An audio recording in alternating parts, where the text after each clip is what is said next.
안녕하세요. 한 주간의 법조계 이슈를 심층적으로 전해드리는 로투데이 스페셜 김정래입니다. 이번 한 주는 이명박 전 대통령 1심 선고에 대한 관심이 뜨거웠습니다. 이 전 대통령과 김기춘 전 청와대 비서실장, 조윤선 전 문체부 장관, 신동빈 롯데 회장이 지난 5일 동시에 심판의 날을 맞았습니다. 운명의 기로에 선 이들의 선고 결과와 생중계된 이 전 대통령 재판, 생중계에 반대한 이 전 대통령의 불출석, 전직 대통령 선고임에도 박근혜 전 대통령에 비해 대중의 관심이 멀어진 이유 등에 대한 분석을 모아봤습니다. 내일은 뇌물 혐의 등으로 기소된 이명박 전 대통령을 위시해 김기춘 전 비서실장, 조윤선 전 장관, 신동빈 롯데그룹 회장 등 당대의 권력자들에 대한 무더기 선고가 내려지는 말 그대로 심판의 날입니다. 이 전 대통령 등이 받고 있는 혐의와 쟁점 등을 짚어보며 내일 선고 결과를 전망해봤습니다. 카드로 읽는 법조 김정래 기자입니다. 350억 원대 횡령과 110억 원대 뇌물, 이를 위한 직권남용 등 이명박 전 대통령이 받는 혐의는 모두 16개입니다. 다스 소송비 67억 원 삼성대납 뇌물 혐의 등 16개 혐의 가운데 7개가 다스와 연관돼 있습니다. MB의 운명을 가를 질문, 다스는 누구 겁니까? 다스는 MB 것이라는 게 검찰 공소 사실이고 다스는 형님 것이라는 게 이 전 대통령의 입장입니다. 그러나 재판 과정에서 MB 측근들은 줄줄이 다스는 MB 것이라고 입을 모아 증언했습니다. 등 돌린 MB의 측근들. 검찰은 전례를 찾기 어려운 최고 권력자의 부패 사건이라며 이 전 대통령에 대해 징역 20년에 벌금 150억 원과 추징금 111억 원을 구형했습니다. 전두환, 노태우, 박근혜 전 대통령에 이어 뇌물 혐의로 서울중앙지법 417호 대법정에서는 네 번째 전직 대통령.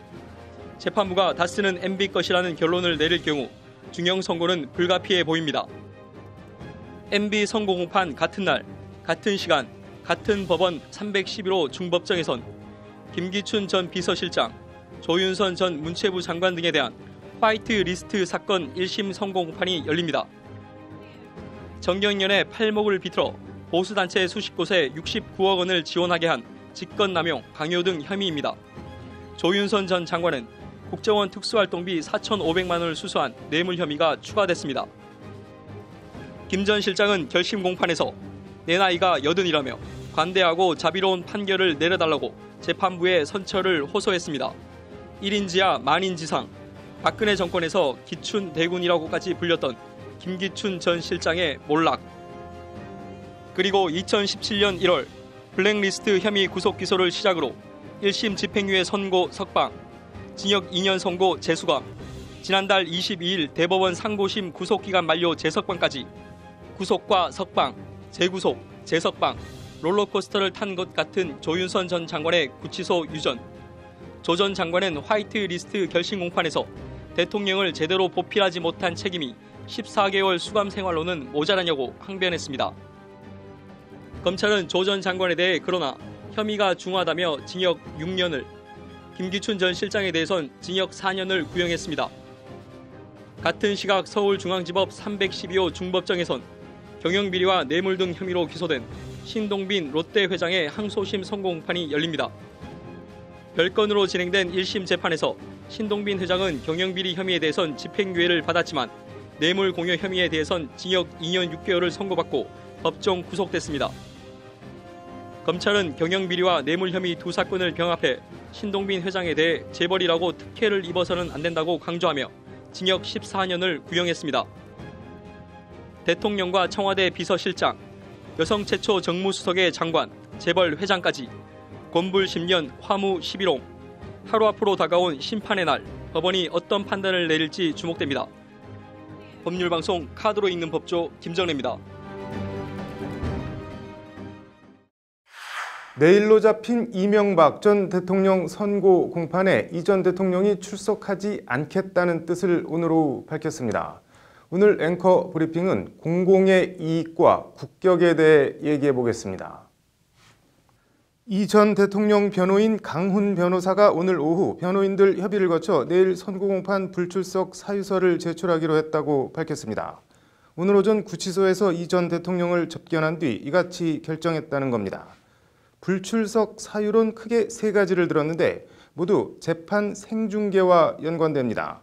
선고 시간이 2시간 이상 계속될 것으로 예상되는데 대통령의 현재 건강 상태로는 그 시간 내내 법정에 있기 어렵다.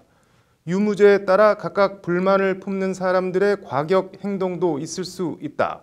대통령이 경호 문제도 염려될 뿐 아니라 그런 행동을 저지하는 등의 모습이 중계로 비치는 것도 바람직하지 않다는 것이 강훈 변호사의 말입니다. 강훈 변호사는 그러면서 법원은 대통령의 입정, 퇴정 모습까지 촬영하도록 허가했다. 전직 대통령의 이런 모습을 국민들이나 해외에 보여주는 것은 국격의 유지나 국민의 단합을 해치는 일이라고 강조했습니다. 앞서 재판부는 지난 2일 국민의 알 권리 등 공공의 이익을 들어 선고공판 생중계를 허가한 바 있습니다. 재판부가 공공의 이익을 이유로 재판 생중계를 결정한 걸 보면 MB에 대한 준엄한 질타와 중형 선고가 예상됩니다. 그런 상황이 전국에 생중계되는 상황을 어떻게든 피하고 싶은 이명박 피고인의 마음은 10분 이해합니다. 그렇더라도 불출석 사유로 국격과 국민의 단합을 얘기한 건 좀 그렇습니다. 대한민국 국격을 해친 게 전직 대통령으로 지닌 권력을 남용해 뇌물 등 온갖 범죄 혐의로 법정의 피고인으로 선 이명박 전 대통령 자신일까요? 그런 전직 대통령에 대한 사법부 심판을 지켜보는 일일까요? 견강부회 넉자가 생각납니다. 앵커 브리핑이었습니다. 이명박 전 대통령에 대한 1심 선고 공판이 열린 오늘 법원 주위는 지지자도 비판자도 없는 썰렁한 분위기였습니다. 뇌물 등 혐의 전직 대통령 선고 공판에 대한 철저한 무관심, 어떻게 봐야 할까요? 신세아 기자의 심층 리포트입니다. 수백억대 횡령과 뇌물 등 혐의로 재판에 넘겨진 이명박 전 대통령에 대한 선고 공판이 열린 오늘 오후 서울중앙지법 앞. 비가 흩뿌리는 찌푸린 하늘처럼 법원 앞은 썰렁합니다. 비를 피해 종종 걸음 제갈길을 가는 시민들이 간간히 눈에 띌 뿐 인기척이 없는 게 을씨년스럽기까지 합니다. 지난 4월 박근혜 전 대통령 1심 선고 공판 당일 수천 명의 지지자들이 운집해 태극기를 흔들며 우리 대통령을 내놓으라고 오열과 분노를 내보인 것과는 천양지차입니다. 지나가는 시민들도 이 전 대통령 선고가 나든 말든 별 관심 없다는 시큰둥한 반응입니다. 이미 나쁜 사람이라고 모든 사람들한테 인식이 돼 있잖아요. 그러니까 벌 받을 걸 받는다고 생각을 하니까 크게 관심을 안 갖는 것 같아요. 저부터도. 걔들 원래 하는 거 뻔하다 이런 식의 그런 생각인 것 같아요. 대부분 다 그래요. 심지어 권력자에 대한 부정부패 선고 재판이 열리면 약방의 감초처럼 빠지지 않고 나타나 엄벌을 촉구하는 시민단체 관계자들도 보이지 않습니다. 이런 무관심은 일단 전직 대통령들의 잇단 부패 혐의 재판에 시민들이 염증을 느낀 일종의 학습된 무관심이라는 분석입니다. 그 박근혜 대통령이 그 이제 테이프를 끌었다고 할까? 그 범죄도 보통 범죄입니까? 거의 종신형에 가까운 그 형사처벌을 받은 그런 범죄 그런 거를 보고 그냥 그 부패와 비리 볼 필요도 없다. 이 전 대통령의 혐의나 캐릭터, 대응도 시민들의 무관심과 냉소를 자초한 측면이 있습니다. 박근혜 전 대통령은 최순실 씨가 박 전 대통령을 등에 업고 호가호위한 측면이 강한 반면 이 전 대통령은 대부분 본인이 직접 연루된 혐의들입니다. 그럼에도 다스는 형님 거라고 끝까지 부인하거나 나는 모른다며 책임을 아래로 미루거나 자신에 대한 재판 생중계가 국격을 해친다는 본말 전도식의 행태. 이런 것들이 쌓여 보고 싶지도 않다는 반발감이 형성됐다는 겁니다. 당당하게 법정에 출석해서 마지막 의견도 얘기하고 그리고 법원의 판결을 좀 승복하는 그런 자세를 보여줬으면 더 좋았을 텐데. 전문가들은 이런 현상이 초래된 원인은 원인이고 이명박 전 대통령 재판을 단순히 정치가 원래 다 그렇지 뭐 하는 냉소와 혐오로만 치부해서는 안 된다고 지적합니다. 우리 사회가 한 단계 더 발전하고 성숙해질 수 있는 반면교사로 삼아야 한다는 겁니다. 국가를 운영하는 분들의 어떤 인식의 전환이 필요하다고 생각합니다. 이제 본인이 생각하는 게 무조건 옳다는 것이 아니라 반대쪽의 의견도 경청하면서 왕관을 쓰려는 자 그 무게를 견뎌라. 셰익스피어 희곡 헨리 4세에 나오는 말입니다.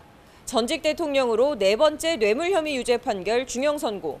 이전 대통령에게 내려진 중형 선고는 최고 통치자에게 얹혀진 권한과 책임의 무게를 다시 한번 생각하게 합니다. 법률방송 신세아입니다. 이명박 전 대통령 1심 선고 공판이 열린 서울중앙지법에서는 오늘 같은 시간 화이트리스트 관련 김기춘 전 비서실장과 조윤선 전 정무수석 등에 대한 선고 공판이 열렸습니다. 김기춘 전 실장과 조윤선 전 수석의 희비가 크게 엇갈렸습니다. 김 전 실장은 다시 법정 구속됐고 조 전 수석은 집으로 돌아갔습니다. 공판 현장을 장한지 기자가 전해드립니다. 법원에 나온 김기춘 전 실장은 어두운 얼굴로 취재진의 질문에 일절 답하지 않고 부축을 받으며 법정으로 들어갔습니다. 선고 결과 어떻게 예상하시나요? 한마디 해주시죠. 지난달 22일 석방된 조윤선 전 수석은 비교적 담담한 얼굴로 재판정으로 향했습니다. 김기춘 전 실장과 조윤선 전 수석에게 적용된 혐의는 전경련을 압박해 보수단체에 수십억 원을 지원하게 한 직권남용과 강요 혐의입니다. 조 전 수석은 국정원 특수활동비 4,500만 원을 상납받은 뇌물 혐의도 함께 받고 있습니다. 재판부는 이 가운데 직권남용은 무죄, 강요는 유죄로 판단했습니다. 직권남용은 공무원의 권한과 직무와 관련된 범죄여야 하는데 비서관 등을 시켜 정경련의 보수단체에 거액을 지원하도록 압박한 행위는 월권이긴 하지만 직권남용은 아니라는 취지입니다. 이와 관련 재판부는 정부조직법에 따르면 비서실장과 정무수석의 업무는 대통령을 보좌하는 것이라며 정경련에 대한 자금 지원 요구는 일반적 직무 권한에 속한다고 볼 수 없다고 판단했습니다. 조 전 수석의 뇌물 혐의에 대해서도 재판부는 같은 취지로 정무수석의 업무와 국정원과의 직무 연관성이 없다며 무죄로 판단했습니다. 재판부는 다만 강요죄에 대해선 김 전 실장과 조 전 수석 모두 유죄로 판단했습니다. 청와대의 자금 지원 요구는 단순한 협조 요청을 넘어 정경련에 상당한 부담을 줬을 것이 분명하다며 강요죄 협박은 의사결정의 자유를 박탈할 정도가 아니더라도 의사 실행을 방해할 정도로 충분하다는 것이 재판부 판단입니다. 이에 따라 재판부는 김기춘 전 실장에 대해선 징역 1년 6개월의 실형을 선고하고 법정 구속했습니다. 반면 조 전 수석에 대해선 징역 1년에 집행유예 2년이 선고됐습니다. 김기춘 전 실장과 조윤선 전 수석의 형량이 갈린 건 재판부가 김 전 실장은 정경련의 보수단체 지원을 기획, 지시, 주도했다고 판단한 반면 조 전 수석은 단순 가담자로 판단했기 때문입니다. 실형을 선고받은 김 전 실장은 지난번에도 서울구치소에 수감됐다 심장병 걸렸다. 치료받은 병원에서 가까운 곳에 수감시켜달라는 취지의 말을 남기고 법정 구속됐습니다. 블랙리스트 구속기간 만료로 지난 8월 6일 석방된 김 전 실장은 오늘 판결로 석방 61일 만에 다시 재수감됐습니다. 올 때처럼 자기 발로 집에 갈 수 있게 된 조 전 수석은 담담한 얼굴로 소회를 밝혔습니다. 아직 재판이 끝나지 않았습니다. 마지막까지 성실하게 재판에 임하도록 하겠습니다. 같은 혐의로 기소된 박준우 전 정무수석과 신동철, 정관주 전 비서관 등도 징역 1년에 집행유예 2년을 각각 선고받았습니다. 결심 공판에서 대통령을 잘못 보필한 책임으로 구치소 14개월이 부족하냐고 항변했던 조윤선 전 장관은 유죄를 선고받긴 했지만 집행유예로 풀려나며 일단 크게 한숨 돌렸습니다. 반면 기춘대군 김기춘 전 비서실장은 징역형 실형을 선고받으며 다시 법정 구속됐습니다. 법률방송 장한지입니다. 삼성 반도체 작업 환경 측정 보고서는 영업 비밀일까요? 국가 핵심 기술일까요? 법원과 중앙행정심판위원회의 판단이 엇갈리면서 논란이 증폭되고 있습니다. 아울러 삼성 노조 와해에 대한 검찰 중간수사 발표에 대해 지난 1일 민병과 노동시민단체 관계자들이 기자회견을 열었습니다. 어떤 말들이 나왔는지 현장을 취재했습니다. 지난달 27일 검찰이 삼성전자 서비스 노조 와해 중간 수사 결과를 발표한 가운데 민변과 노동시민단체 관계자들이 오늘 검찰 수사 결과를 짚어보는 기자회견을 열었습니다. 철저한 추가 수사와 기소가 필요하다는 것이 기자회견 참가자들의 주장인데 어떤 말들이 나왔는지 현장을 김정래 기자가 취재했습니다. 오늘 기자회견은 검찰 수사 대상에 올랐던 삼성전자 서비스 외의 계열사에서 노조 파괴 증언으로 시작했습니다. 노동자를 만들다가 해고당했습니다. 돈 얼굴을 줄 테니까 삼성과 각서 쓰고 떠나라는 것이었습니다. 하지만 저는 합의를 거절했고 그랬더니 삼성의 노조 파괴 공작은 삼성전자 서비스만의 문제가 아닌 끝난 문제가 아닌 지금도 삼성 계열사 이곳저곳에서 계속되고 있는 현실이라는 겁니다. 삼성 S1, 삼성 웨이스토리, 삼성물산 CS 모터스, 삼성 SID 등 다른 계열사에서도 노조 활동을 방해하고 노조를 파괴하려는 공작이 계속되고 있다. 삼성의 무노조 경영에 대한 성토에 이어 검찰 행보도 도마에 올랐습니다. 삼성 노조와의 문건이 처음 공개된 건 지난 2013년. 당시 검찰은 문건 출처를 확인할 수 없다며 사건을 사실상 그냥 덮은 바 있습니다. 검찰은 그러나 이번엔 같은 문건에 대해서 전사적인 역량이 동원된 조직 범죄라며 이상훈 삼성전자 이사회 의장 등 32명을 무더기로 기소했습니다. 그때와 지금이 뭐가 다르기에 이렇게 결과가 천양지차냐는 것이 기자회견 참가자들의 지적입니다. 검찰에서 2, 3주 가까이 조사를 받으면서 검찰이 태도를 보면서 이제 부실하고 소극적이고 수사에 의지가 없다는 것을 먼저 느끼면서 굉장한 분노를 느낍니다. 이들은 그러면서 검찰 스스로 삼성그룹 차원의 조직 범죄로 이번 사건을 정의한 만큼 관련자 전원에 대한 추가 수사와 기소가 이루어져야 한다고 목소리를 높였습니다. 삼성그룹 1인자인 이재용과 전 삼성그룹 미래전략실장 등 핵심 수뇌부에 대한 철저한 수사가 필요하다. 또한 노조 파괴 범죄 관련자 모두가 기소되어 엄중한 심판을 받아야 한다. 기자회견 주최 측은 검찰 중간 수사 결과로 오랫동안 논란이 되어왔던 삼성의 무노조 경영 방침이 대부분 사실로 밝혀진 것에 대해 큰 의미가 있지만 총수 일가에 대한 수사는 시작도 못했다며 추가적인 고소 고발을 예고했습니다. 법률방송 김정래입니다. 중앙행정심판위원회가 삼성전자 작업환경 측정 결과 보고서 대부분에 대해 비공개 재결을 내린 데 대해 삼성 직업병 피해자 단체 등이 오늘 행정소송을 제기한다고 밝혔습니다. 작업환경 보고서는 과연 영업 기밀일까요? 아닐까요? 공개하면 삼성과 국가 이익에 심대한 타격이 있을까요? 그냥 하는 말일까요? 장한지 기자의 심층 리포트 보시겠습니다. 영업비밀 주장 부당하다. 작업환경 보고서 공개하라. 공개하라. 공개하라. 반도체 노동자 건강인권 지킴이 반올림 등이 공개하라고 목소리를 높이는 것은 삼성전자 온양공장 작업환경 측정 보고서입니다. 앞서 대전고법은 지난 2월 삼성전자 온양공장 작업환경 측정 보고서를 공개하라고 판결했습니다. 온양공장 작업환경보고서 속 측정 위치도가 삼성전자의 경영, 영업상 비밀에 해당한다고 보기 어렵다. 측정 위치도가 공개될 경우 삼성전자의 기술적 노하우가 유출되거나 경쟁력이 약화돼 이익을 해칠 우려가 있다고 보기 어렵다는 게 대전고법 판결입니다.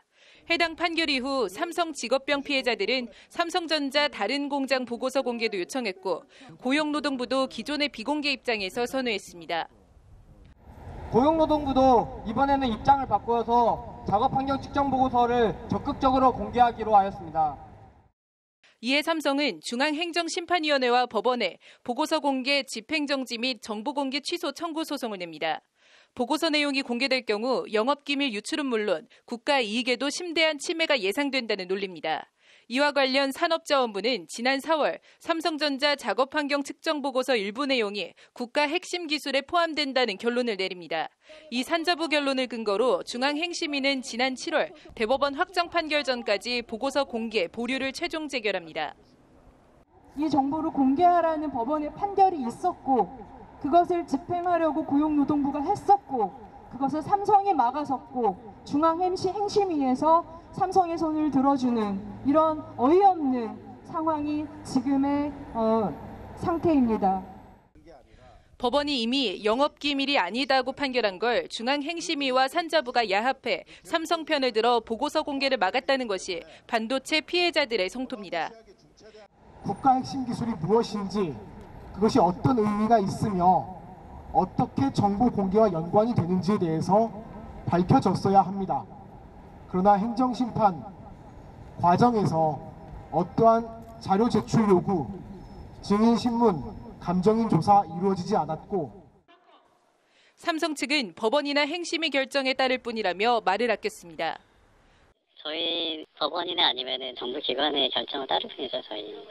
저희는 정부나 이쪽에서 이제 판단 내리셔 주시는 대로 이제 따를 계획이고요. 공개하라, 공개하지 않아도 된다. 왔다 갔다 하고 있는 삼성전자 작업 환경 측정 보고서. 삼성 직업병 피해자 측은 이르면 이번 주 행정심판위 결정에 대한 불복소장을 제출할 예정입니다. 법률방송 장한지입니다. 아버지를 살해한 혐의로 무기징역을 선고받고 18년째 복역 중인 무기수 김신혜 씨에 대한 대법원 재심 개시 결정, 사건 개요와 재심 결정 이유인 허위 자백 방지에 대한 논의 등을 전해드립니다. 네, 사법사상 최초로 무기수에 대한 대법원 재심 개시 결정이 내려졌습니다. 로인사이드 이현무 기자 나와 있습니다. 이 기자, 무기수 김신혜 씨 사건이라고 하는데 어떤 내용인가요? 네, 김신혜 씨는 23살이던 2000년 3월 자신을 성추행한 아버지에게 수면제가 든 술을 마시게 해 살해한 뒤 시신을 유기한 혐의로 기소돼 2001년 3월 대법원에서 무기징역 확정 판결을 받았습니다. 그래서 18년째 복역 중인 무기수입니다. 김신혜 씨는 당시 경찰에 이복 여동생으로부터 아버지에게 강간당했다는 말을 들었고 자신도 지속적으로 성추행을 당한 사실 때문에 아버지를 살해하게 됐다고 자백한 바 있습니다. 본인이 아버지를 죽였다고 자백을 했는데 어떻게 재심 결정이 난 건가요? 네, 경찰에서의 자백과 달리 이후 재판 과정에서 김신혜 씨는 자신의 무죄를 주장하게 됩니다. 수사 과정에서 아버지에게 성추행을 당했다는 것은 모두 거짓이다. 동생의 용의선상에 올라가게 되면서 대신 자백하게 됐다는 것이 김 씨의 주장입니다. 김 씨는 그러면서 이 모든 진술이 경찰 강압에 의한 것이었다며 강압 수사를 주장하고 억울함을 호소했습니다. 이런 김 씨의 사연이 방송 등을 통해 알려지면서 대한변협 등의 지원을 받아 지난 2015년 1월 재심을 청구했고 우여곡절 끝에 대법원이 김 씨에 대한 재심 개시 결정을 내리게 된 겁니다. 그러면 재판을 이제 1심부터 다시 하는 건가요? 네, 그렇습니다. 대법원의 재심 확정으로 김 씨의 재심 공판은 사건의 발생지이자 1심 재판이 열렸던 광주지법 해남지원에서 다시 열리게 됩니다.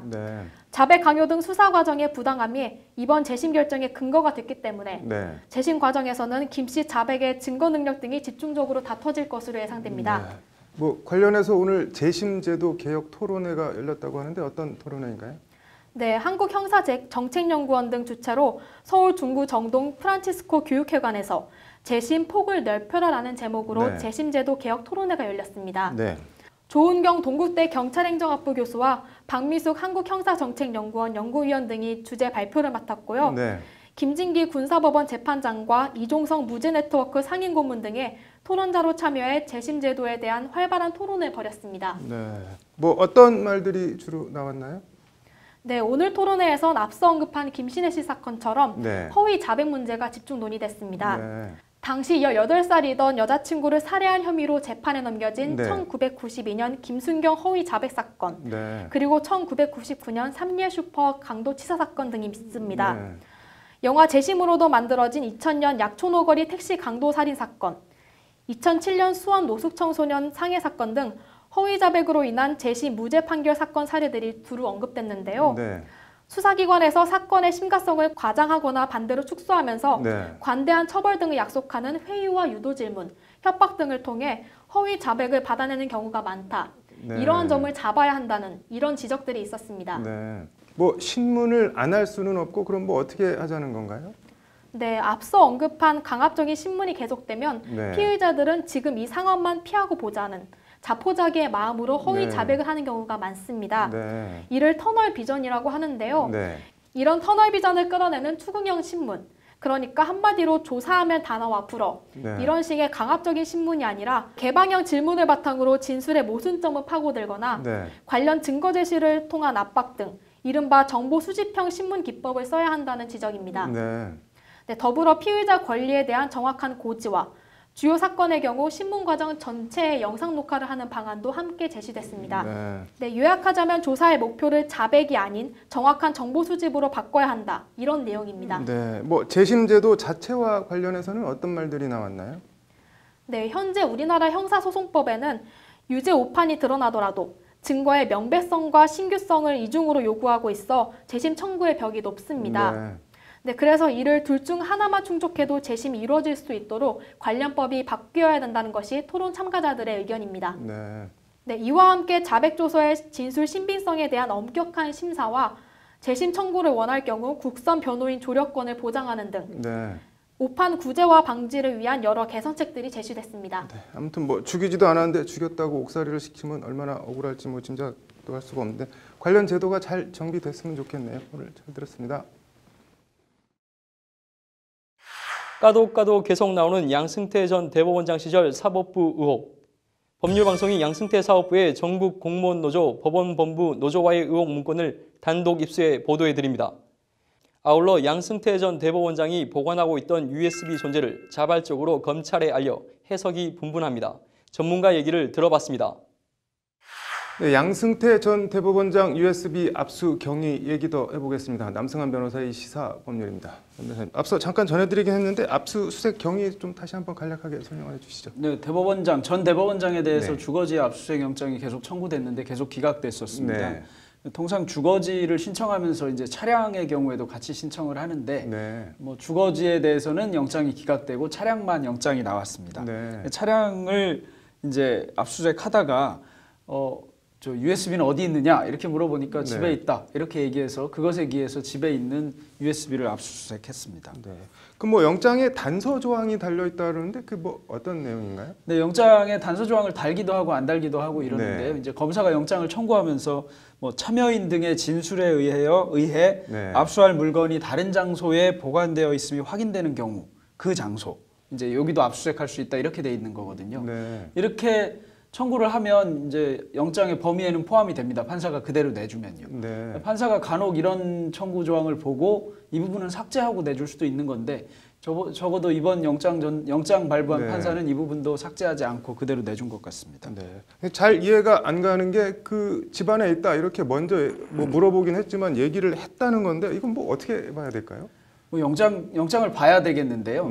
압수수색 영장을 청구할 때 이렇게 구체적으로 USB 뭐 서류 이렇게 하는 경우도 있고 조금 더 광범위하게 하는 경우도 있거든요. 근데 아무래도 이번 영장에는 USB 또는 뭐 이동 저장 장치 이런 표현이 들어있지 않았나 싶습니다. 그래서 그걸 들어서 자 USB 또는 이동 저장 장치가 어디에 있어 이렇게 물으니까 뭐 양승태 전 대법원장과 통화해보고 서재에 있다 이렇게 답변을 했다는 거거든요. 그럼 이제 참여인 등의 진술에 의해서 압수수색할 물건이 보관되어 있는 장소가 이제 특정된 것에 해당하는 겁니다. 그런데 조금 이상하기는 합니다. 그런 얘기를 한다면 뭐 모른다 이럴 수도 있고 굳이 밝히지 않을 수도 있는 것인데 서재에 있다 이렇게 밝혀서 그게 압수수색 장소가 되도록 했다는 것도 좀 이해가 안 가는 부분이기는 합니다. 어쨌든 가져갔는데 USB 그 뭐가 있을 것 같으세요? 어떠세요? USB에 뭐가 있을 것 같지는 않습니다. 이거는 뭐 법률적인 판단도 아니고 그냥 상식적인 판단인 건데 주거지에 대한 압수수색 영장이 벌써 몇 차례 기각되고 뭐 이 사건에 대한 수사가 이루어진 게 벌써 몇 달이 됐는데 그 유독 그 서재 뭐 이동 저장 장치가 하나 있는데 하나인가 두 개인가 있었다는 건데 그것이 무슨 중요한 자료가 들어 있었을 것 같지가 않고 그런 생각이 있어서 이건 뭐 그냥 일부러 내어주는 건가 솔직히 말하면 이런 생각이 들 정도로 좀 이상합니다. 뭐 일부러 내어줬다면은 뭐 의도가 있을 텐데 뭐 어떻게 보세요? 야 이제 집에 와서 이 USB 저장 장치, 이동 저장 장치도 빼갔는데 더 이상 주거에 대해서 압수수색할 것이 뭐가 있느냐 뭐 이런 얘기를 하려고 하는 것 같기도 하고 봤는데 별거 없지 않느냐 뭐 이렇게 얘기할 것 같기도 하고 이렇습니다. 근데 뭐 이런 식으로 단서 조항을 걸어서 압수수색 영장을 청구하는 경우가 뭐 가끔 있는 일인가요? 어떤가요? 네, 뭐 하려면 할 수는 있습니다. 이제 검찰이 영장을 청구하면서 영장 청구의 범위가 좀 과하면 판사가 이제 그것을 지워가면서 하다 보니까 단서 조항이 발부되는 경우가 있고요. 예를 들면 예전에 백남기 농민 관련돼서 영장이 나올 때에도 뭐 굉장히 여러 가지 조건이 붙은 영장이 나왔습니다. 이거하고는 좀 반대 케이스인데 그러다 보니까 이거 뭐 영장을 내준 거냐 만 거냐 이런 얘기가 있을 수 있기도 하고 했었죠. 검찰이 어쨌든 영장에 양승태 전 대법원장을 피의자로 적시를 했는데 대법원 판결 내용 이거 자체가 뭐 어떻게 법적으로 처벌 대상이 될 수가 있나요? 어떤 건가요? 네, 대법원에서 판결을 하면서 뭐 법과 양심에 따라서 판결했다. 뭐 이렇게 얘기한다면 어떤 법 위반 소지가 없다. 이렇게 얘기하고 있는 것 같습니다. 그래서 뭐 혐의가 없다든가 뭐 이런 취지의 얘기를 하고 있는 건데요. 어떤 식으로 이루어졌는지에 따라서 직권남용죄나 강요죄 성립 여부가 문제될 소지가 있습니다. 구체적으로는 지금 수사 단계고 말씀드린 대로 압수수색은 자료 확보하는 단계에 불과하거든요. 이런 상황에서 의혹을 적시해서 아마 압수수색 영장을 발부받았을 것인데 이것만 가지고 아직 뭐가 된다 이렇게 단정은 못하겠지만 직권남용이나 강요죄 같은 것이 성립될 여지는 있습니다. 뭐 부산 법조비리 사건 재판 개입 등 뭐 하급심 판결에 개입을 했다면은 이건 어떻게 되나요? 이 경우도 이제 강요죄, 직권남용죄 같은 것이 성립할지 여부가 문제가 됩니다. 이제 강요죄의 경우에는 미수가 있고 직권남용의 경우에는 미수가 없거든요. 그러니까 아마 뭐 혹시 그렇게 강요는 했지만 실제로 이루어지지 않았다 이러면 강요 미수로 기소할 수 있고요. 직권남용으로는 기소할 수 없다 보니까 아마 직권남용이나 강요죄 중에 어떤 방식으로 법 적용을 할 것인지 이런 점 등을 고민해야 될 것 같습니다. 뭐 앞으로 검찰 수사나 기소 뭐 어떻게 예상하시나요? 뭐 영장에 피의자로 적시를 이미 하고 있는데요. 피의자로 영장에 적시한 이상 검찰이 기소하겠다는 뜻을 거의 밝혔다고 보여지는 것 같습니다. 뭐 최근에 전직 대통령이 2명이나 영장에 피의자로 적시돼서 결국 피고인된 사례가 있어서 뭐 어찌 보면 그리 놀랍지 않은 일이 아닌가 싶기도 하지만 대법원장에 대한 피의자 적시 등은 사법 역사상 유례가 없는 일이라서 뭐 굉장히 주목되기도 하고 또 굉장히 걱정되기도 하고 그렇습니다. 뭐 USB를 내준 게 뭐 꼼수인지 아닌지는 뭐 두고 봐야겠지만 어쨌든 전직 대법원장이 피의자로 피고인으로 법정에 서는 법원으로서는 진짜 뭐 참혹한 모습이 좀 현실화돼가고 있는 것 같네요. 오늘 잘 들었습니다. 정말 까도 계속 나오는 양파처럼 양승태 대법원장 사법부의 치부가 끊임없이 드러나고 있습니다. 오늘은 전국 공무원노조 법원본부 노조 간부를 사찰하고 노조를 와해하려 한 혐의 등으로 양 전 대법원장 등이 검찰에 고발을 당했습니다. 양승태 사법부의 노조 와해 의혹 문건을 김태현 기자가 단독 입수했습니다. 법률방송이 단독 입수한 양승태 대법원장 시절 작성된 2016년 사법부 주변 환경의 현황과 전망이라는 제목의 문건입니다. 노조 가입 공무원 수와 가입률 추이, 현황 분석 항목이 눈에 띕니다. 문건은 각종 불법 관행, 부적절 행태가 누적되고 있음, 정치적 이슈에 대하여 기회주의적, 공격적, 책임회피적 행태를 보임이라고 전국 공무원 노조 법원본부를 평가하고 있습니다. 그러면서 전공노 법원본부를 표방하는 한 노조로서 실체를 인정할 수 없다며 노조 자체를 부정하고 있습니다. 이런 인식 위의 문건은 노사관계의 근원적 재정립이 필요하다며 불법 관행 해소 조치 적극적 집행을 강조하고 있습니다. 구체적으로는 전공노 법원본부 명의활동 금지, 휴직 없는 노조 전임자 활동 금지, 근무 시간 중 노조활동 금지 등을 제시하고 있습니다. 이는 명백한 노조와의 공작이라는 것이 전공노 법원본부의 주장입니다. 실제 양승태 사법부는 전공노 법원본부 이름으로 법원 내부 게시판 코트넷에 올린 글에 대해 전공노 법원본부라는 명칭을 사용하지 말라는 심의관 명의 권고문까지 보낸 것으로 드러났습니다. 심지어 노조 간부에 대한 사찰까지 자행했다는 것이 전공노 법원본부의 주장입니다. 제가 그 노동조합 사찰 문건 작성 당시 조직국장이었습니다. 사찰 문건이 드러나는 것을 보고 좀 황당하기도 하고 우리 사법부 관료조직 수준이 이 정도밖에 안 되는구나 이런 참담함을 느꼈습니다. 이에 따라 전공노 법원노조는 오늘 양승태 대법원장 등을 직권남용과 업무방해 혐의로 검찰에 고발했습니다. 고발된 사람은 양 전 대법원장과 박병대, 고용한 전 법원행정처장, 임종원 차장, 정모 전 기획조정심의관 등 5명입니다. 법원이 관련 자료 공개를 거부하는 등 사건을 축소, 은폐하고 있어 검찰 강제 수사가 불가피하다는 겁니다. 그동안 법원본부에 대하여 가해진 불법적 사찰 및 와해 공작에 대하여 강제 수사를 통하여 진실을 밝히고 관련자 모두를 엄벌에 처할 것을 요구한다. 어느 곳보다 정의롭고 공정해야 할 법원에서 사찰과 노조와의 공작 등 믿기 힘든 부당 노동행위가 자행됐다는 것이 법원노조의 주장입니다. 법원노조의 오늘 고소고발로 법원은 이제 사법농단 재판거래 파문에 이어 부당 노동행위 혐의로 검찰 수사를 받는 치욕을 피할 수 없게 됐습니다. 법률방송 김태현입니다.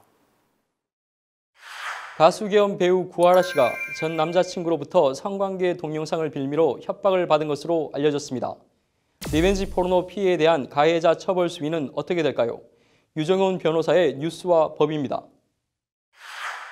연예인 구하라 씨와 전 남자친구와의 폭행 공방이 리벤지 포르노 협박 논란으로 번지고 있습니다. 유정훈 변호사의 뉴스와 법, 오늘은 구하라 씨를 둘러싼 논란에 대해 이야기해 보겠습니다. 어서 오십시오. 안녕하세요. 네, 반갑습니다. 자, 폭행 협박 사건이 굉장히 복잡한 것 같습니다. 지금 상황은 어떻습니까? 예, 반전에 반전을 더하는 영화 같은 상황입니다. 예. 처음에 남자친구가 구하라와 헤어지면서 폭행을 당했다고 신고를 했습니다. 대부분의 폭행 사건처럼 일방 폭행이냐 쌍방 폭행이냐라는 그런 논란은 있었습니다만 데이트 폭력으로 일단락이 됐고요. 그런데 남자친구가 성관계 동영상을 빌미로 협박을 했다면서 구하라 씨가 돌연 고소를 하면서 사건은 새로운 국면으로 접어들고 있습니다. 그렇군요. 구하라 씨가 추가 고소한 내용은 어떤 혐의입니까? 네, 구하라 씨가 지난 9월 27일 돌연 남자친구를 성폭력 범죄의 처벌 등에 관한 특례법 위반, 그리고 협박죄, 강요죄 등으로 고소를 했습니다. 네. 혐의의 요지는 어떤 성관계 동영상을 가지고 협박을 하거나 강요를 했다라는 것으로 보이고요. 예. 어느 정도 동의를 얻었는지는 모르겠습니다만은 동의 없이 촬영했다는 것으로 좀 보입니다. 특히 구하라가 폭행 사건에 있어서 직후에 이제 엘리베이터 앞에서 무릎을 꿇고 애월하는 동영상이 좀 보이거든요. 예. 이런 CCTV 영상이 공개되면서 구하라의 주장이 좀 설득력이 얻고 있는 상황입니다. 그렇군요. 구하라 씨가 고소하게 된 배경은 어떻게 보시나요? 결론이 어쨌든 간에 구하라가 최대 피해를 보고 있는 상황이거든요. 예. 이미 이렇게 된 것 진실이라도 좀 밝혀보자라는 자포자기의 심정도 있었을 것 같고요. 무엇보다도 동영상이 유출된 것을 막아야 되기 때문에 네. 스스로 이게 리벤지 포르노라는 그런 존재를 밝히면서 이런 고소를 하게 된 것으로 보입니다. 네, 그렇군요. 실제로 이 성관계 동영상을 가지고 협박을 했다면 이거는 법적으로 어떻게 처벌을 받을까요?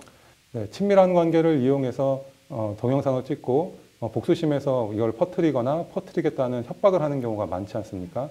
이런 행위들을 리벤지 포르노 또는 리벤지 동영상이라고 합니다. 네. 이에 관해서 종합적으로 대책을 마련한 법은 없습니다만 형법이나 특별법에 따라서 협박죄, 강요죄, 카메라 이용 촬영죄 등으로 처벌을 하고 있습니다. 사회적 타살이라고 할 정도로 개인에게 큰 피해를 주고 있고 예. 사회적으로도 지속적으로 문제가 되기 때문에 검사의 구형이나 또 법원의 형량이 무거워지고 있는 추세입니다. 그렇군요. 만약에 이런 일을 당했을 때는 대처를 어떻게 하는 게 가장 현명할까요? 예, 한 통계에 따르면 올해 상반기에만 리벤지 포르노 사건이 1295건이나 발생을 했습니다. 네. 이 중에 피해자들 상당수 한 60% 정도가 이런 동영상이 있었던 것조차도 몰랐습니다.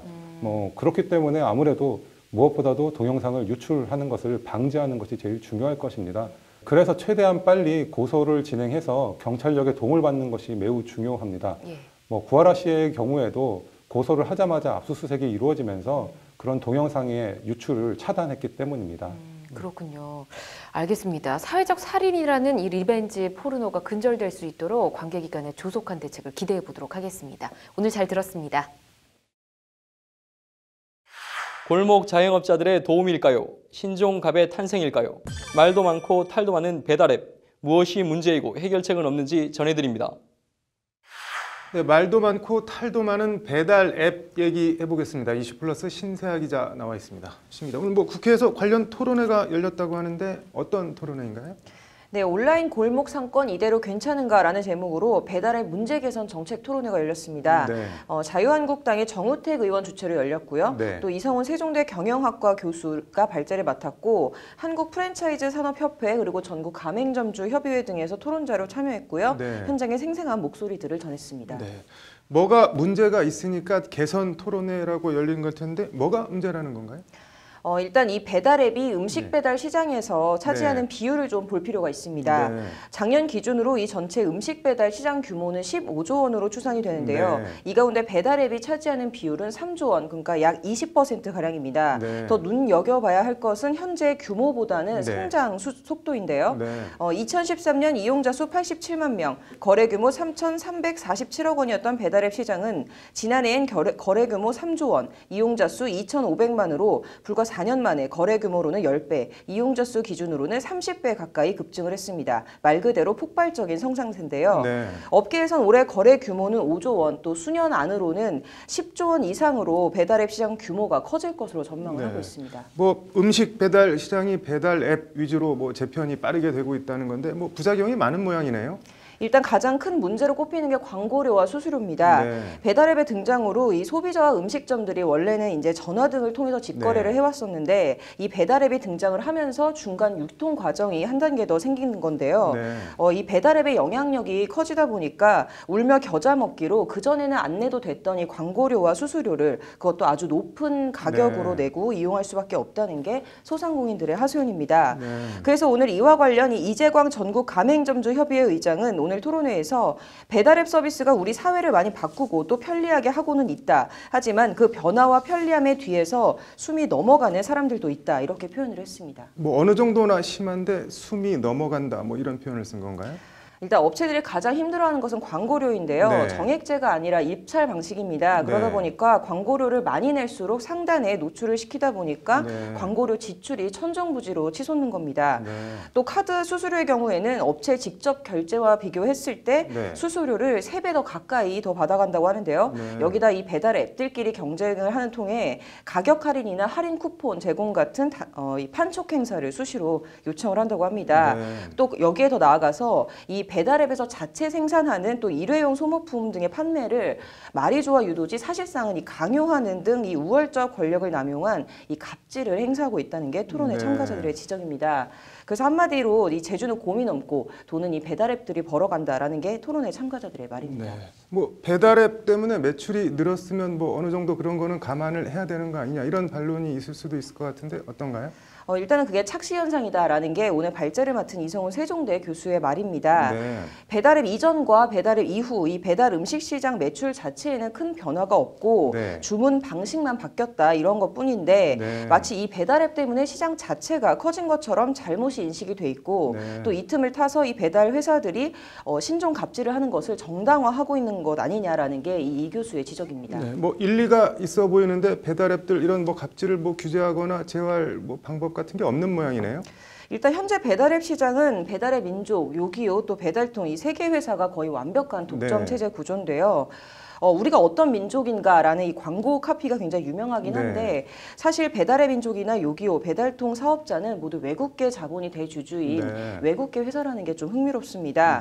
그런데 이 문제는 통신 판매업으로 분류되는 이 플랫폼 운영 사업자의 경우에는 이 거래 행위를 규율하는 법 자체가 아직은 없다는 건데요. 이 때문에 오늘 토론회에서는 이 배달의 음식 사업자와 배달의 운영자 간의 공정거래 질서를 확립할 수 있도록 공정거래법 개선 작업이 필요하다라는 지적이 강하게 나왔습니다. 뭐 다른 해결책으로는 어떤 게 더 나왔나요? 일단 광고료의 경우에는 우리 자영업의 이 등골을 빼먹는 현재 경쟁 입찰 방식이 아닌 정액제로 상한선을 둬야 한다라는 이런 의견이 나왔고요. 광고 방식에서도 이 내는 광고료에 따라서 줄을 세우는 이 현재의 업소 추천 방식이 아니라 뭐 지역별, 업종별, 또 브랜드별 검색 방식으로 바꿔야 한다는 대안이 제시가 됐습니다. 그리고 이 지나치게 높은 카드 수수료 같은 경우에도 통상적인 수준으로 제한을 해야 한다라는 의견과 함께 또 멀리 봤을 때는 소비자가 직접 참여를 하는 이 배달앱 사회적 기업 구축 등 여러 가지 의견들도 나왔습니다. 뭐 그게 뭐든 어떤 분야든 좀 같이 먹고 살았으면 좋겠네요. 오늘 잘 들었습니다. 강제 철거 현장 하면 폭력과 비명이 난무하는 아수라장 같은 험악한 분위기부터 떠오르는데요. 강제 집행 현장의 문제점과 법제도 개선 등을 심층 보도해 드립니다. 강제 철거 현장 하면 폭력과 비명이 난무하는 아수라장 같은 험악한 분위기부터 떠오르는데요. 이 같은 폭력적인 강제 철거 실태를 개선하기 위한 토론회가 오늘 서초동 서울변호에서 열렸습니다. 어느 정도나 심각하고 대안은 뭐가 있는지 장한지 기자의 심층 리포트 보시겠습니다. 젠트리피케이션과 보복 폭행이 맞물리면서 큰 논란이 됐던 서울 서촌 궁중족발 강제 집행 현장입니다. 덩치 큰 철거반원들이 누군가를 강제로 드러냅니다. 살려주세요! 저거 살려주세요! 대한민국 아름다운 나라 만듭시다. 이 과정에 여성 1명은 이가 부러졌고 철거에 저항하던 세입자 궁중족발 사장 김모 씨는 손가락이 잘리는 중상까지 입었습니다. 하지만 현장에 나온 법원 집행관과 경찰은 뒷짐만 지고 사태를 수수방관하고 있습니다. 이처럼 강제 집행 현장에서 폭력은 어제 오늘의 일이 아닙니다. 이렇게 날씨가 서늘해지면 또 가슴이 아픈 분들이 계십니다. 이제 강제 철거 현장에서의 이주민들이 곧 다가올 추운 날씨, 겨울이 힘들어지는 그런 시절이 곧 다가올 거로 생각됩니다.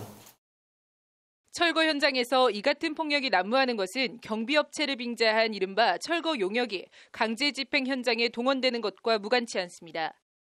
실제 지난 4년 8개월간 강제 집행 관련 경비업체 허가 취소 행정처분 건수는 모두 477건으로 사흘에 하나꼴로 경비업체가 문을 닫을 정도로 철거 폭력은 만연해 있습니다. 하지만 만연한 철거 폭력이 무색하게 이를 제도적으로 방지하거나 제재할 법 제도는 정비돼 있지 않습니다. 아직 조금 우리가 살고 있는 이 산토를 지켜내기 위한 조금 인권적인 뒷받침, 입법적 노력 이런 것들을 어떻게 해야 될 건가 이런 것들은 사실은 굉장히 고민이 되는 지점이기도 하고 그렇습니다. 관련해서 오늘 발제를 맡은 공대호 변호사는 민사집행법은 인도집행에서 유형력의 행사 주체, 유형력 행사 범위에 대해 구체적으로 규정하고 있지 못하고 있다며 유형력 행사를 적절히 통제할 수 있는 관리 감독 규정을 둬야 한다고 지적했습니다. 이와 함께 강제 철거가 민사 문제여서 경찰이 개입할 여지가 적은 만큼 인권침해 등 위법한 인도 집행이 이뤄질 경우 경찰이 개입할 수 있는 장치도 아울러 마련해야 한다는 지적도 나왔습니다. 철거 현장에서 반복적으로 인권침해 상황이 발생하고 있는데 저도 국회에서 입법적인 개선이라든지 또는 법원의 업무에 대한 국정감사라든지 감시를 통해서 건물주나 토지주가 사업기간 단축과 사업비 절감을 위해 명도 소송에서 이겨 법원 판결을 받아 강제 집행에 나서는 것 자체를 막을 수는 없습니다. 다만 이 경우에도 지금처럼 대놓고 만연한 철거 폭력이 자행되지 않도록 인도적이고 합리적인 강제 집행이 이뤄질 수 있는 관련 법제도 마련이 시급해 보입니다. 법률방송 장한지입니다. 피해자 국선 변호사로 헌신한 공로를 인정받아 대한변협 올해의 우수 변호사로 선정된 조현주 변호사를 만나 대한민국의 성범죄 실태와 수사와 재판 실제에 대한 얘기를 들어봤습니다. 성범죄 사건의 경우 경찰 조사 단계에서부터 재판까지 전 과정에 무료로 변호사의 조력을 받을 수 있는 피해자 국선 전담 변호사라는 제도가 있습니다. 미투 폭로로 대한민국이 들끓고 있는 가운데 피해자 국선 변호사가 바라본 대한민국의 성범죄 실태와 수사와 재판 실제는 어떨까요? 피해자 국선 변호사로 헌신한 공로를 인정받아 대한변협 올해의 우수 변호사로 선정된 조현주 변호사를 만나 얘기를 들어봤습니다. 로투데이 인터뷰 신세아 기자입니다. 성범죄 전문이라는 단어가 주는 선입견과 달리 푸근하면서도 앳돼 보이는 얼굴의 조현주 변호사. 사무실에 들어서자 탁자 가운데 놓인 지난달 17일 받은 대한변협 우수 변호사 상패가 눈에 띕니다. 수상 소감을 묻자 받을 땐 몰랐는데 수상 후 축하 전화를 너무 많이 받아 얼떨떨하다는 답변이 돌아옵니다. 이제 사실은 이 상 받을 때 뭐 특별히 대단한지 잘 모르고 정말 주시니까 감사하구나라고 생각했었는데 그날 되게 연락 많이 받았었거든요. 뭐 일단 더 열심히 하라는 채찍질로. 피해자 국선 전담 변호사, 변협 우수 변호사로 선정된 건 조현주 변호사가 처음입니다. 일반인들에게 아직은 좀 낯선 피해자 국선 전담 변호사.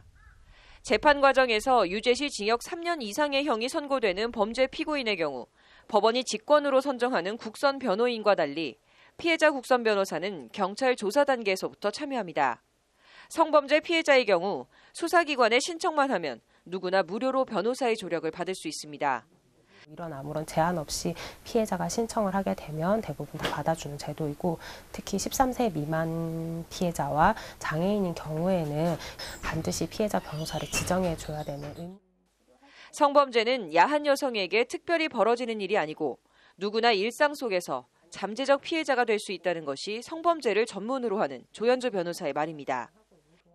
고정관념에 의한 성폭력은 뭐 어두운 밤거리에서 흉기를 가지고 갑자기 나타나서 피해자를 끌고 가서 강간을 한다든지 이런 흉악범죄가 많을 거라고 생각을 하는데, 성범죄는 기본적으로 아는 사람에 의한 범죄가 훨씬 더 많고, 직장에서 일상적으로 벌어지는 성희롱 성폭력이 대표적이라는 게 조연주 변호사의 말입니다.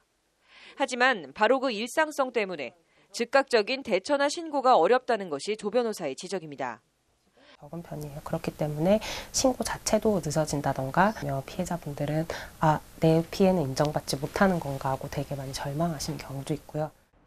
조 변호사는 그러면서 올해 초 서지현 검사의 미투 폭로 이후 많은 것이 달라진 것 같지만 아직도 멀었다고 말합니다. 특히 피해 여성을 꽃뱀 취급하거나 합의를 압박하는 등 2차 피해도 여전히 만연하다는 것이 조 변호사의 말입니다. 사건을 덮기 위해서 어떻게 협박을 한다던가 이런 부분에 있어서도 실제로 본인이 직접 나서서 신고하지 말아라, 조용히 해라 이런 경우 별로 없어요. 근데 다들 주변을 통해서 피해자한테 이런 압력이 들어간다던가. 조연주 변호사는 아무리 가벼워도 성폭력은 처음부터 단호하게 대처해야 한다고 강조합니다.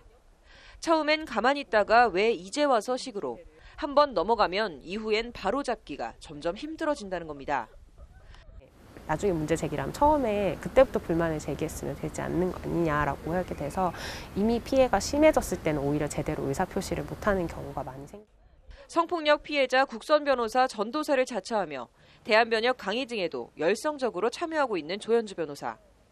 성에 대한 올바른 인식과 성폭력에 제대로 대처하기 위해선 학교에서부터 성교육이 무엇보다 중요한데 우리 현실은 여전히 옛날 얘기만 하고 있다는 것이 조 변호사의 지적입니다. 학생들 성교육도 좀 더 현실적인 부분부터 진행이 돼야 될 것 같아요. 아직도 정자와 난자만 얘기하고 있다라고 하면 그거는 좀 제일 좋은 건 인식 변화가 필요한데 변호사가 된 후 곧바로 피해자 국선 변호사를 지원해 올해 5년 차. 한 해 평균 담당하는 사건은 190건 정도. 그야말로 눈코 뜰 새 없이 바쁜 날들입니다. 그 바쁨이 고스란히 기쁨과 보람으로 돌아온다는 게 조연주 변호사의 말입니다. 사실은 내가 변호사로서 사회를 많이 바꿀 수 있는데 기여할 수 있고 좋은 사람이 될 수 있는 기회를 피해자 국선 변호사 하면서 좀 많이 갖게 되는 것 같아요. 재판 과정에만 참여하는 형사재판 국선 변호인과 달리 피해자 국선 변호인은 수사 과정부터 재판, 피해자 심신 안정 등 업무가 훨씬 과중합니다. 그럼에도 법무부는 지난 6월 안 그래도 박한 피해자 국선 변호사 보수를 절반가량 슬그머니 깎았습니다. 기댈 곳 없는 성범죄 피해자를 도와주는 피해자 국선 변호사를 변호사 개인의 헌신이나 소명에만 맡겨둬야 하는 건지 피해자 국선 변호사를 바라보는 정부의 시선과 태도가 아쉽기만 합니다. 법률방송 신세아입니다. 군가를 부르며 구보를 했던 경험, 군복무를 한 남성들은 누구나 공유하고 있는 기억일 겁니다. 그런데 너무 당연하고 익숙한 이 구보라는 말, 계속 써도 되는 걸까요? 법률 용어 이제는 바꾸자. 이번 주는 구보입니다. 어제가 제70주년 국군의 날이었는데요. 군대가 있는 한 절대 없어지지 않을 두 가지를 꼽자면 행군과 구보 아닐까 합니다. 아침 6시 기상 점호 시간 군가를 부르며 구보를 했던 경험. 군복무를 해본 경험이 있는 남성들은 누구나 공유하고 있는 기억일 겁니다. 그런데 너무 당연하고 익숙한 이 구보라는 단어 계속 써도 되는 걸까요? 법률 용어 이제는 바꾸자. 오늘은 구보입니다. 이현무 기자입니다. 구보가라는 대한민국의 군가입니다.